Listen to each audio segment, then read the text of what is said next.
నమస్తే అండి. నేను వాణి. నా ఛానల్ ఫస్ట్ టైం చూస్తుంటే ప్లీజ్ సబ్స్క్రైబ్ చేసుకోండి, లైక్ చేసి షేర్ చేయండి.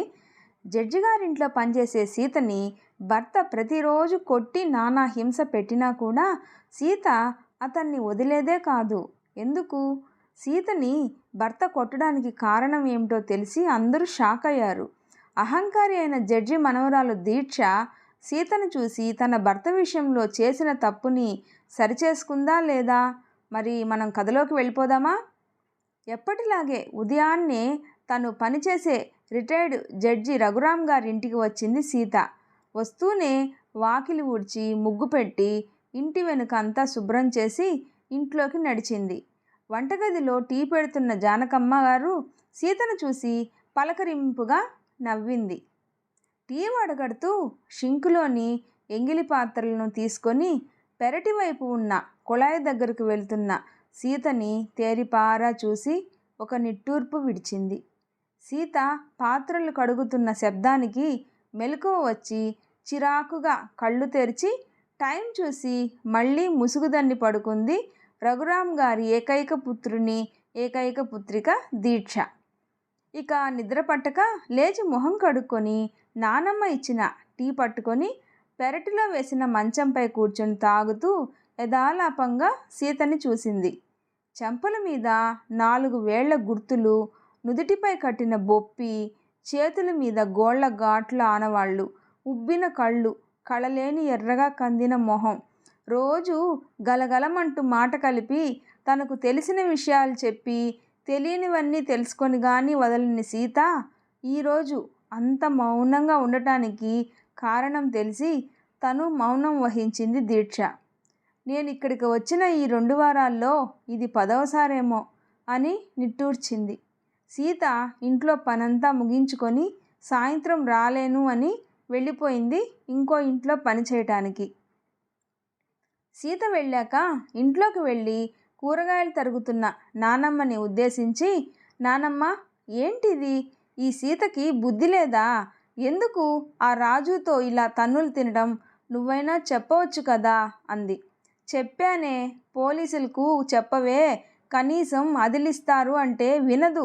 మొన్న మీ తాతగారు దాన్ని కూర్చోబెట్టి విడాకులు తీసుకోవే, రోజు వాడి చేతిలో దెబ్బలు తిని చచ్చేలా ఉన్నావు అంటే విని ఊరుకుందే గాని ఏం మాట్లాడలేదు. ఇంకా మేం మాత్రం ఏం చేయగలం చెప్పు? సీత మీద కోపం కూరగాయల మీద చూపిస్తుంది జానకమ్మ. దానికి పిచ్చి బాగా ముదిరిపోయింది. ఆ రాజుతో ఏం సుఖపడుతుంది? ఏం ఉపయోగం వాడు దానికి?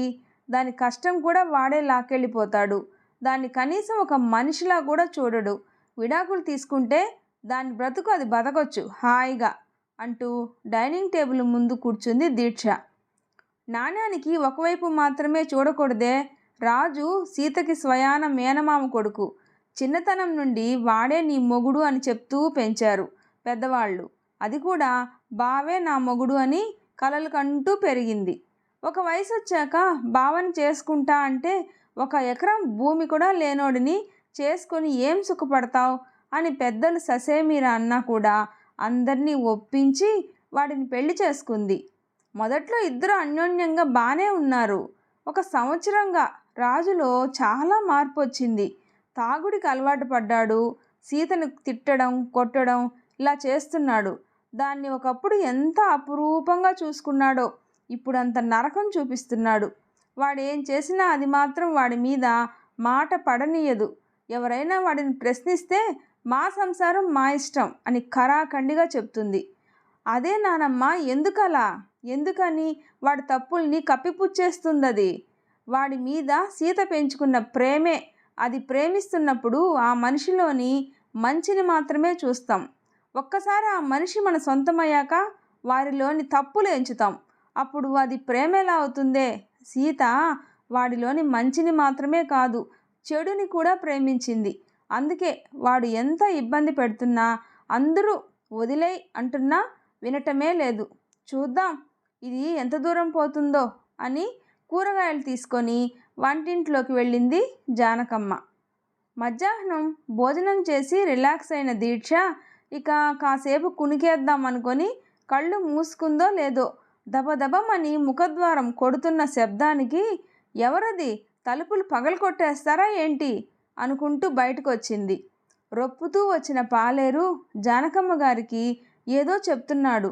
ఆవిడ విని సరే అని అతన్ని పంపించి వచ్చి కింద కూలబడి కొయ్య స్తంభానికి ఆనుకొని కూర్చుంది. ఆవిడ దీనవదనం చూసి ఏమైందో ఏంటో అన్న కంగారుతో వడివడిగా ఆవిడని చేరి ఏమైంది నానమ్మ అని అడిగింది. ఆవిడ భుజం మీద చెయ్యేసి రాజు పురుగుల మందు తాగేశాడటే, కష్టం అంటున్నారంట అంది జానకమ్మ ఆ షాకు నుండి తేరుకుంటూ, ఎలాగో గొంతు పెగిల్చుకొని. అది వింటూనే దీక్ష మనసు అదోలా అయిపోయింది. ఏం మాట్లాడలేక నానమ్మ పక్కన కూర్చొని ఆవిడ చెయ్యి పట్టుకుంది. ఏం కాదులే, కంగారు పడకు అని ధైర్యం చెప్తున్నట్టు. ఉదయం నేను మాట అన్నాను కదే దీక్ష, నాణ్యానికి ఒకవైపు మాత్రమే చూడకూడదని. అది రాజు విషయంలో నిజమైందే. సీతని ఎంతో ప్రేమగా చూసుకున్నవాడు ఇప్పుడు ఎందుకు అలా ప్రవర్తించేవాడో తెలుసా అంటూ దీక్షని చూసి ఆగింది. ఆమె మొహంలో ఎందుకో తెలుసుకోవాలన్న ఆతృత కనిపించింది. పెళ్ళై 2 ఏళ్ళు గడిచినా ఇంకా పిల్లలు కలగలేదని డాక్టర్ దగ్గరికి వెళ్తే రాజుకి పిల్లలు పుట్టే అవకాశమే లేదని చెప్పారంట. తన వల్ల సీత జీవితం పాడవడం ఇష్టం లేక తనని వదిలేయమని, ఇంకో పెళ్లి చేసుకొని పిల్లా పాపలతో సుఖంగా ఉండమని దాంతో చెప్పాడట. కానీ అది రాజుని వదులుకోవడానికి సిద్ధపడలేదు. వాడు నచ్చచెప్పాడు. రేపు తన పరిస్థితిని వివరించాడు. అయినా అది ససేమిరా అందట. సీత మాట వినడం లేదని తనని తాను దిగజార్చుకున్నాడు. దానికి ఇష్టం లేదని మానేసిన మందుని మళ్ళీ తాగడం మొదలుపెట్టాడు. చీటికి మాటికి దానితో గొడవ పట్టడం, తిట్టడం, కొట్టడం ఇవంతా చేసినా అది మాత్రం వాడిని మాట వినలేదు. అందరూ వాడిని తప్పు పడుతున్నా ఒక్క మాట కూడా ఎందుకు అని చెప్పలేదు. చెప్తే నలుగురు వాడి లోపాన్ని ఎత్తిచూపి చులకన చేసి పరువు తీస్తారని. సీతది స్వచ్ఛమైన ప్రేమ. రాజులోని లోపాన్ని కూడా అది ప్రేమించింది. ఆ పిచ్చిదాని కోసమైనా వాడికేం కాకూడదు భగవంతుడా, వాడిని నువ్వే కాపాడాలి అని దేవుడిని వేడుకుంటూ లేచి పూజ గదిలోకి వెళ్ళింది జానకమ్మ. దీక్ష కూడా నెమ్మదిగా తన గదికి చేరి గడియ పెట్టి మంచంపై వాలింది. సీతది స్వచ్ఛమైన ప్రేమ. రాజులోని లోపాన్ని కూడా అది ప్రేమించింది. నానమ్మ అన్న ఆ మాటలు పదే పదే గుర్తుకొస్తూ దీక్షని ఉక్కిరి బిక్కిరి చేస్తున్నాయి. సీతని తలుచుకుంటుంటే ఎవరో తనని చాచిపెట్టి కొట్టినట్టు, తన మూర్ఖత్వాన్ని వేలెత్తి చూపిస్తున్నట్టు అనిపిస్తూ ఉంది ఆమెకు. సీతకి పెళ్లి జరిగిన ఏడాదే దీక్షకి కూడా పెళ్లి జరిగింది. తను పనిచేస్తున్న ఆఫీస్లోనే తన సహ ఉద్యోగి శ్రీకర్ని చూసి ఇష్టపడి అతను తనని ప్రేమిస్తున్నాడు అని తెలుసుకొని ఇరు కుటుంబాలను ఒప్పించి పెళ్లి చేసుకున్నారు. శ్రీకర్ ఎంత మెతక మనిషో, దీక్ష అంత చురుకైనది.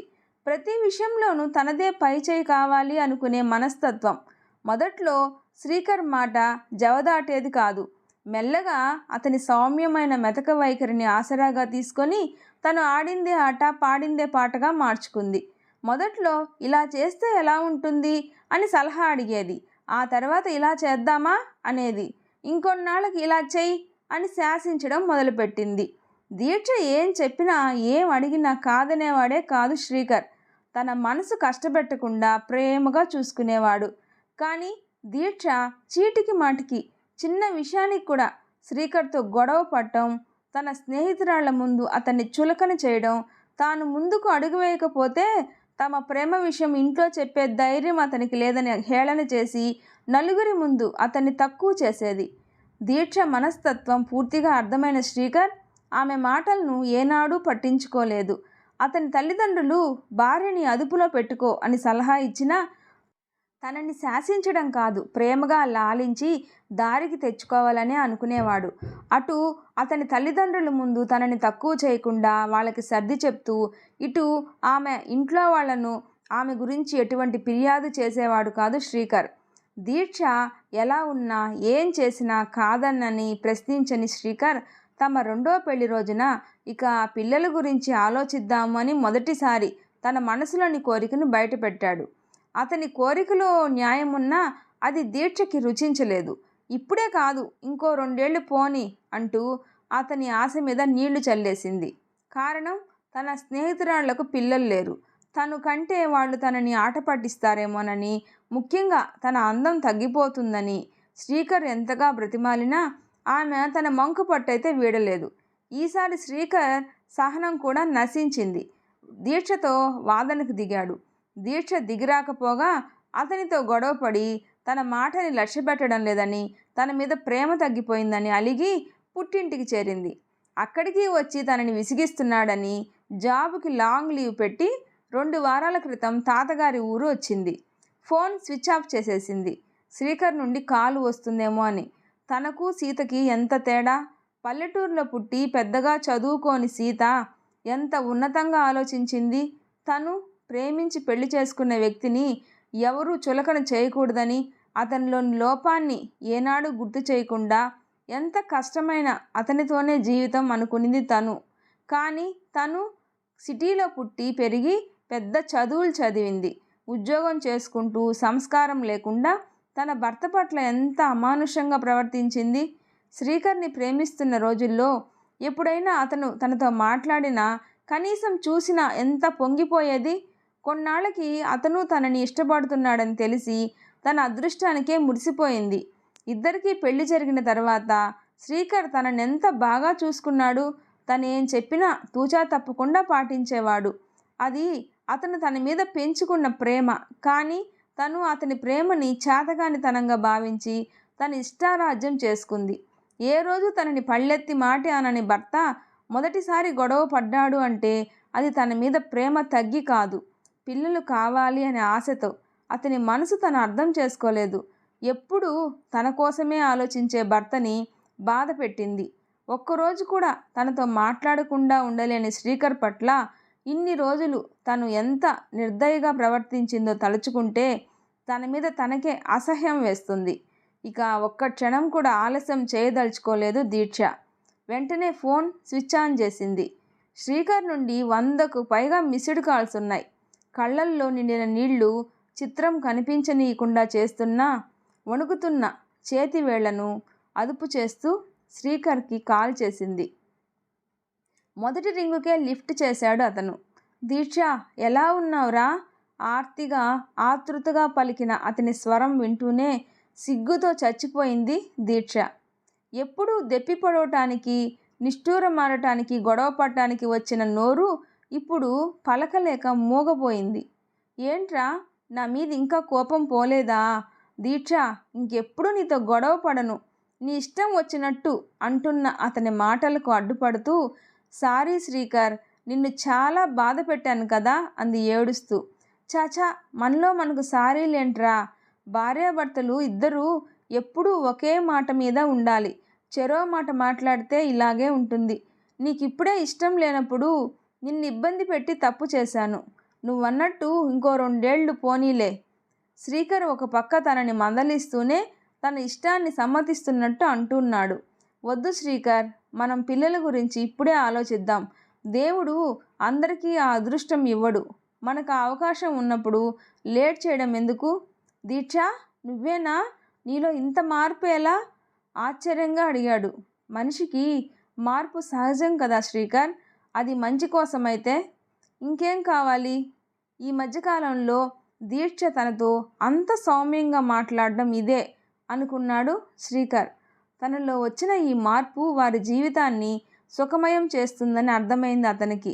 శ్రీకర్, నిన్ను చూడాలని ఉంది అంటున్న ఆమె మాటలకు చిన్నగా నవ్వుతూ, ఇప్పుడే బయలుదేరుతా, ఉదయం కల్లా నీ ముందుంటా, ఉండనా మరి? అని కాల్ కట్ చేసి ప్రశాంతంగా కూర్చుంది. ఆమె మనసు ఏదో భారం దిగి ఎంతో తేలికైనట్టు అనిపిస్తుంటే రాజు ప్రాణాపాయం నుండి బయటపడ్డాడని జానకమ్మ చెప్పడంతో ఆమెకి ఇంకా సంతోషంగా అనిపించింది.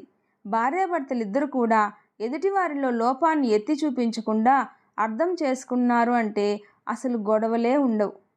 నా వీడియో నచ్చితే ప్లీజ్ లైక్ చేసి షేర్ చేయండి, సబ్స్క్రైబ్ చేసుకోండి. ఈ స్టోరీ ఎలా ఉందో మీకు నచ్చితే తప్పకుండా కామెంట్ చేయండి.